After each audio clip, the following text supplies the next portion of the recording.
Meu nome é Paulo Mendes da Rocha, nasci em Vitória no ano de 1928, porém foi em São Paulo que me estabeleci. Sou arquiteto e urbanista, formado pela Mackenzie.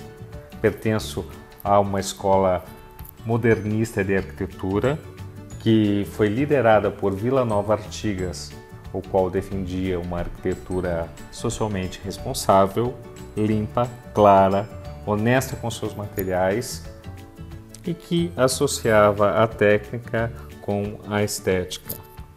Durante os anos 60 e 80, projetei aproximadamente 30 casas, das quais 23 delas foram construídas. Essas casas representam um modelo para a minha compreensão da trajetória projetual, tanto na dimensão do pensamento espacial, quanto na relação à técnica e à estética. Porém, essas casas são um contraponto ao que eu entendo como cidade. A cidade não pode ser feita de casas isoladas, segregadas em bairros monofuncionais, onde o carro tenha preferência na circulação. Mas como os meus direitos civis foram cassados pelo Estado durante a ditadura, houve o impedimento de que eu realizasse projetos públicos, os quais são, na realidade, a minha vocação e o meu desejo. De qualquer forma, projetar essas casas foi uma espécie de laboratório onde foram ensaiadas soluções técnicas, espaciais e materiais que foram consolidando um modo particular e de pensar e de realizar os meus projetos. A Casa Butantã, a minha casa, foi construída quando a família tinha 4 filhos. É uma casa para diversão, além da visão lúdica do espaço. Foi adotado um rigoroso método construtivo, modulado, repetindo peças pré-fabricadas, todas em concreto armado, com um sistema hidráulico e elétrico autônomos. A casa é dividida em 3 nichos: a varanda de entrada, os serviços e os quartos no centro. E uma grande sala dividida em 3 partes: sala de jantar, visita e escritório. E todos os ambientes íntimos que formam a parte central, onde estão os quartos e banheiros, se comunicam com a sala e a grande varanda, que é uma área de circulação.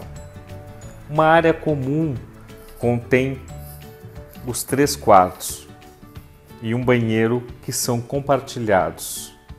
Um quarto, que é uma pequena suíte para a menina, e a suíte principal do casal. Foi uma casa concebida para a família, para as crianças, para a vida doméstica. Lúdica, não necessariamente funcional, mas altamente desfrutável. O Museu Brasileiro de Escultura é um projeto de 1987, no qual a nossa maior preocupação era a área expositiva, que é fundamental para a exposição de esculturas ao ar livre, de modo que, estando nas esquinas da Avenida Europa e a Rua Alemanha, esta com um declive de 4 metros, sugerimos um museu com uma entrada subterrânea.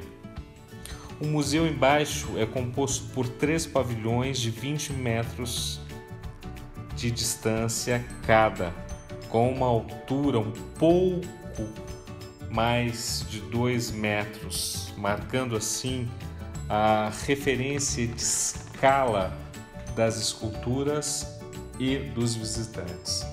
Na parte subterrânea encontram-se a área para pequenas exposições, uma área técnica e uma de serviços. Já na praça superior, a área externa, onde ficam as grandes esculturas, em um jardim projetado por Burle Marx.